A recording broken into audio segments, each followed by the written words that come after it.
Beaucoup de personnes ne veulent pas aller à l'église ou ont simplement arrêté d'aller à l'église parce que lorsqu'ils y sont allés, ils ont été mal encadrés par des pasteurs ou ont connu des expériences douloureuses, difficiles avec des frères et des sœurs en Christ de l'église. Et pour justifier cette décision de ne plus aller à l'église, elles ont fait de leur credo ce verset qui dit que Christ est en nous. Donc, si Christ est en nous, il est partout. On n'a pas besoin forcément d'aller à l'église ou dans une assemblée pour prier. Alors, dans cette vidéo, en fonction de mon expérience, de mon vécu, voilà, je vais partager avec toi s'il est important ou non de se rendre dans une communauté pour prier.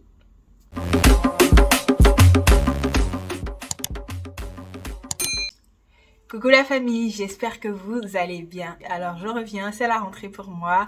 J'ai prévu de faire un live pour, comme je le fais depuis que j'ai mis en place Ryan Talk. Je ferai un live pour vous donner de mes nouvelles, pour discuter un peu avec vous, pour vous donner un peu la direction que va prendre la page Ryan Talk ainsi que la chaîne YouTube. C'est à nous. Alors, pour ceux qui sont nouveaux sur cette page, je vais me présenter. Je suis Marianne, chrétienne, mariée et maman d'un petit garçon. Et sur cette chaîne, je partage avec vous mes expériences spirituelles dans le but de vous édifier, de vous aider à grandir dans votre foi.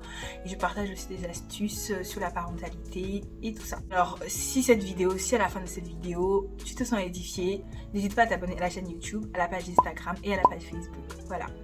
Alors, notre sujet du jour s'intitule « Est-ce qu'il est important de se rendre dans une église ou d'avoir une assemblée dédiée dans laquelle on se rend au jour de culte pour prier ?» Alors, comme je le disais en intro, beaucoup de gens ont décidé ou ont juste fait le choix de ne pas se rendre dans une communauté ou dans une assemblée pour prier suite à peut-être des mauvaises expériences qu'elles ont vécues dans ces églises-là avec des hommes de Dieu ou même avec des sœurs et des frères en Christ. Et elles ont fait de leur credo là, comme je le disais, un verset qui est vrai, qui dit que Christ est en nous, donc pas besoin de se rendre dans une église pour prier. Si c'est justement, on va dans une église pour être bien et au contraire, on se retrouve avec des gens qui n'ont pas de bon comportement, qui nous fusent, qui nous blessent et tout ça. Donc, ce n'est pas faux. Effectivement, Christ est en nous. Mais je tiens à dire à ces personnes qui ont ce genre de raisonnement que Jésus, il a dit dans la Bible qu'il est venu pour les malades et non pour les bien portants. C'est-à-dire pas malades physiquement, mais les malades spirituellement. Les gens qui sont blessés dans leur chair, les gens qui sont frustrés, les gens qui sont aigris. C'est à l'église en fait que ces gens-là vont enlever cet habit mauvais et prendre un nouvel habit. Donc si vous attendez à aller dans une communauté et trouver des gens tout bon, tout gentil, tout agréable, sachez que vous n'êtes pas à la bonne place. Et c'est pour eux que Jésus est venu. Il est venu pour guérir les malades de tout type, spirituel, physique, émotionnel.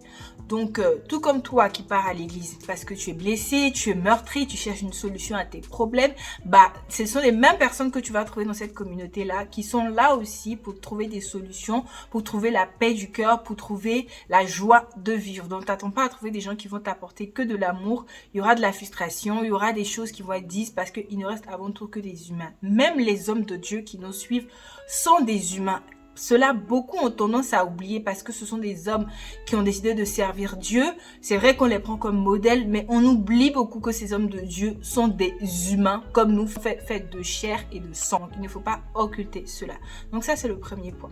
Et si tu veux tout de suite savoir ce que moi je pense, je te dirais qu'il n'est pas obligatoire de se rendre dans une communauté, une église pour prier, mais il est très important si tu veux grandir dans la foi, si tu veux avoir une réelle intimité avec Dieu, il est important que tu partes te nourrir, surtout si tu es encore un bébé spirituel, si tu es encore immature spirituellement, tu as besoin d'aller dans une communauté pour te faire suivre, pour te faire encadrer, pour te faire nourrir, afin de grandir dans ta foi et avoir une communion, une relation forte avec Jésus.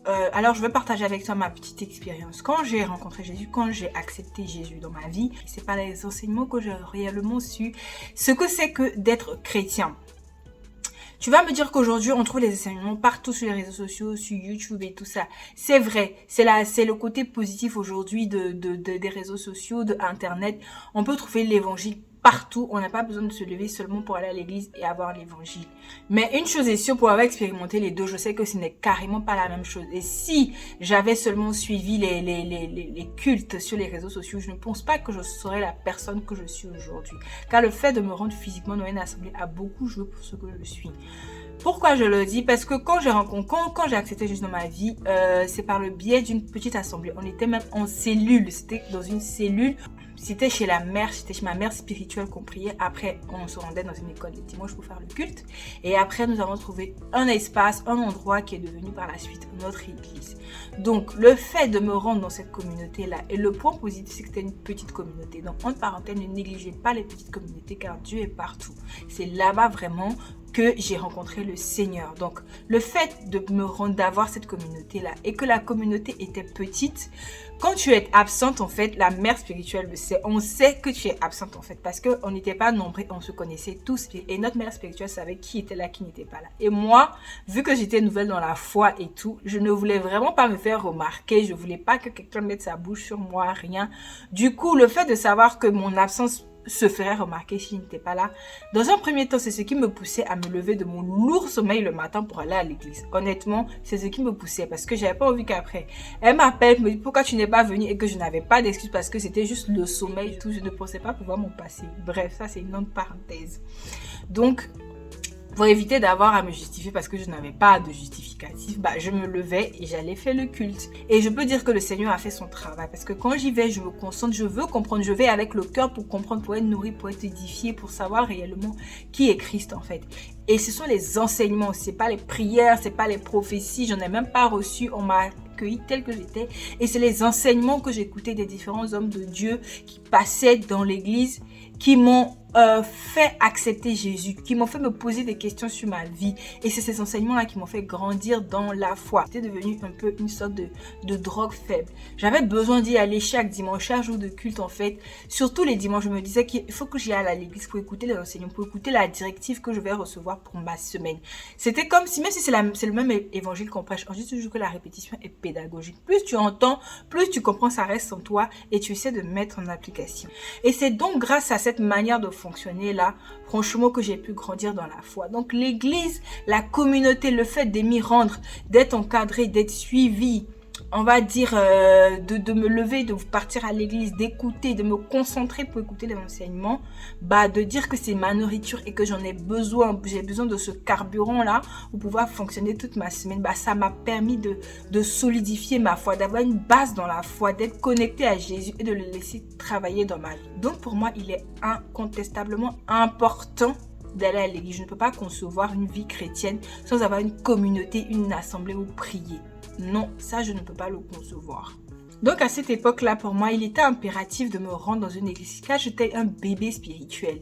Et j'en avais conscience. Si vous n'avez pas conscience que vous êtes un bébé spirituel, que vous êtes immature et que vous avez besoin que quelqu'un de plus mature vous guide, vous envoie sur le chemin, je ne sais pas comment vous allez grandir dans la foi. Moi, j'avais besoin d'être encadrée et je le savais. Je ne connaissais pas Christ réellement. Je ne savais pas lire la Bible.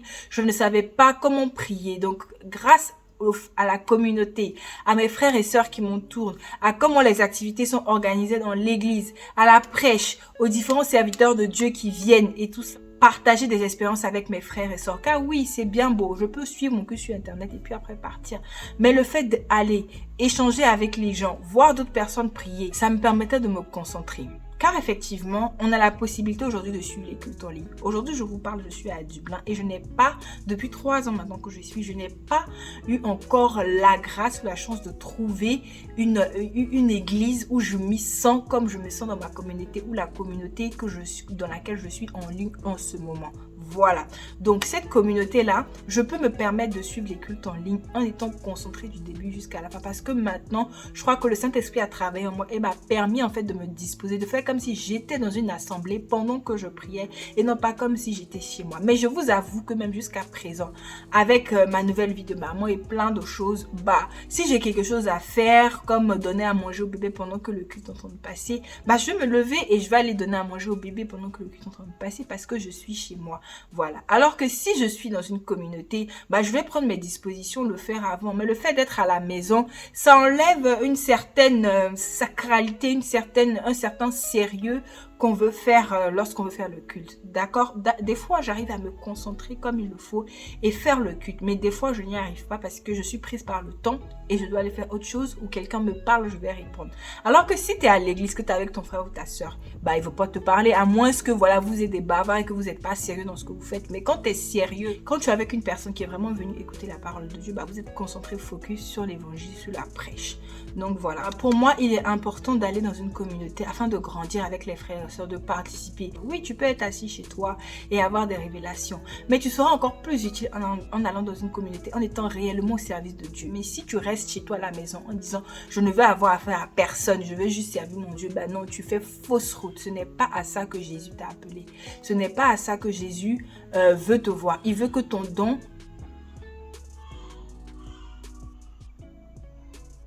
Car si tu restes à la maison, tu crois que c'est les autres qui vont faire, tu penses que ton don, ton talent, même ton travail, si tu penses que tu n'as pas de don, de talent, le travail que tu fais peut être mis à contribution à l'expansion de l'évangile. Tu ne vas pas juste recevoir, il faut que tu donnes. La Bible dit donnez et vous recevrez. Si tu ne donnes pas, comment est-ce que tu veux recevoir? Donc toi, tu reçois juste la parole et tu ne veux pas donner en retour. Donner en retour, c'est quoi? C'est donner de l'amour à tes frères, c'est aider à l'église. L'église a besoin de marketeurs, de commerçants, de nettoyeurs, de chantres, de batteurs, de pianistes, de caméramans, de techniciens, de personnes. Si tu n'as pas un talent particulier, bah tu peux balayer l'église, tu peux être au service accueil, tu peux être au service restauration, tu peux être au service toilette, tu peux faire plein de choses dans lesquelles Dieu va utiliser ces activités que tu fais dans l'église pour être béni. Mais si tu restes chez toi, la bénédiction, oui, tu seras certes destiné à faire des choses, mais la bénédiction ne viendra pas aussi facilement que si tu décides de te rendre dans une communauté. Je veux te le dire aujourd'hui. Si tu as la possibilité de te rendre dans une communauté,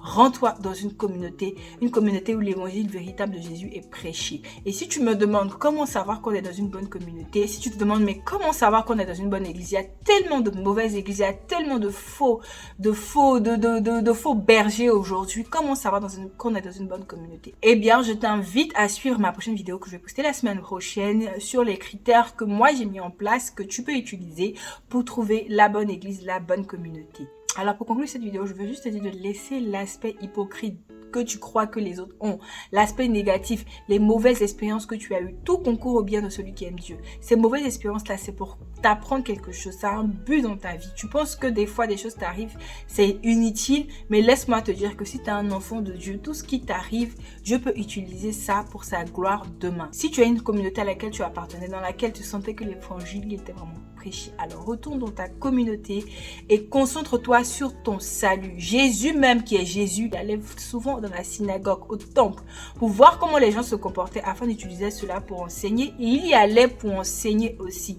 Donc qui es-tu toi? Si Jésus même allait dans les assemblées, dans les synagogues et les temples pour prier, pour enseigner, alors qui es-tu toi pour ne pas aller dans les synagogues, là où tu pourras trouver un enseignement qui va t'édifier, qui va te nourrir? Alors c'était tout pour aujourd'hui. Si cette vidéo t'a plu, n'hésite pas à t'abonner à la chaîne YouTube, à la page Instagram et à la page Facebook. Je te dis à la semaine prochaine pour une nouvelle vidéo.